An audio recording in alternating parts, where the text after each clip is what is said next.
Prime Minister, are you still seriously saying that you have met in full your manifesto commitment, specifically on child benefit and this 4-year break? I'm very happy to be judged on what we set out in our manifesto and what we've achieved, because we set out some important goals that we wanted to restrict welfare, and we have. We wanted to cut bureaucracy, and we will. We wanted to ensure fairness for countries outside the Eurozone, and we will.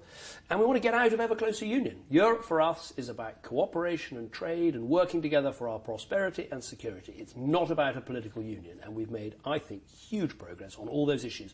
Have we solved all Europe's problems? No. Have we solved all of Britain's problems with Europe? No. But this is a much better basis for us to put a referendum to the British public on.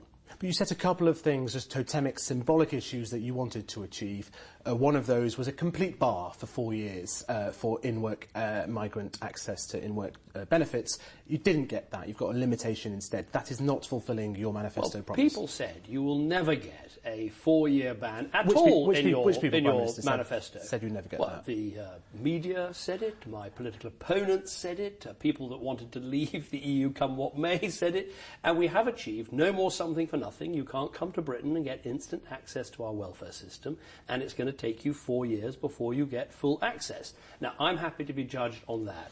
Not just because of the effect on migration. I think it goes to a deeper value, which is people in our country, and me too, quite rightly, say, if you come to Britain and work hard, good, but you've got to put in before you take out. You changed the goalpost, though, because you never said something for nothing. It wasn't in your speech on November the 10th. It wasn't in your letter to Donald Tusk. This is a new threshold that you... Our whole election campaign was no more something for nothing. In fact, the whole idea back in 2010 was that we needed a system where it pays to work rather than be on welfare, where if you work, you get rewards because we cut your taxes. No more something for nothing is a very large part of my entire political philosophy. OK, on child benefit, very clear in your manifesto, you know, I've got the page here, page 30, no child benefit exported to EU migrants for their children abroad. You haven't got that. Why not say, I've got 70% of what I want, 80%, rather well, of course it is a negotiation, but I'm happy, as I say, to be judged by what we put in our manifesto and what we're achieving on things that people previously said was just, we're not going to make progress on. You won't get anywhere on this stuff. Basically, I set out 4 things. If you come to Britain, you won't get unemployment benefit. Sorted. Secondly, if you don't have a job after 6 months, you've got to go home. Sorted. Third, no child benefit, well, it'll be child benefit, but sent home at a local rate. And fourth, 4 years before access to our welfare system. Well, it's 4 years until full access to our welfare system. I would say, judge me on those things. They are substantial, they're meaningful, they're not the final word, but I think they do make a difference, particularly on this key value that we don't believe in something for nothing. If you come to Britain and work hard, that's great, but you've got to put in before you get out. You've seen the reaction of the newspapers this morning. We had a poll out showing 69% of people thought that it was a bad deal. 44% people said they'd be less likely to vote to stay in from what they've heard about what you've achieved.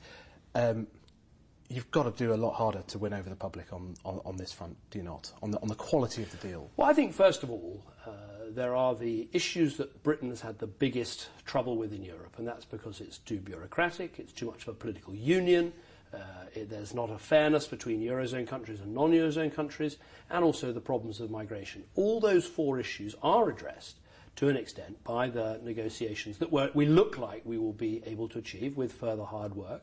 But of course at the end of that we then go to an even bigger picture, which is how will Britain best succeed in the future? Now, I'm not arguing Britain can't succeed outside the EU. Of course we can. We're an amazing country. We're the 5th largest economy in the world. The question is going to be, the big question, are we safer?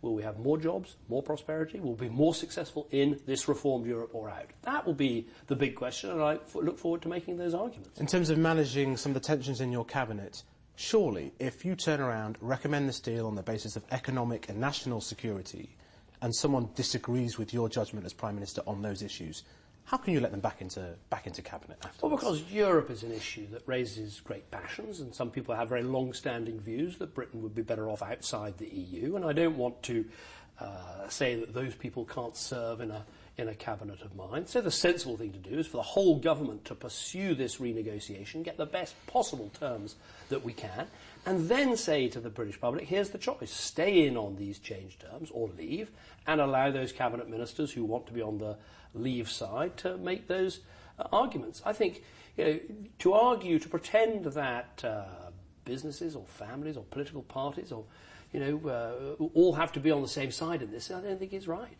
Can I just ask one question on Syria? That's Yeah, great, sure. thank you. So, big summit for you tomorrow, this funding conference. What are you hoping to achieve from money alone, and shouldn't the Arab countries really step up for a problem in their neighbourhood? Well, I think there are three things we want to achieve. First is a major advance in terms of funds for the UN programmes. And this is so important. This is food for refugees. It's shelter for refugees. It's making sure that in those refugee camps and in the neighbouring countries, people can be properly looked after. And I want us to do a lot better this year than last year, and I think we will.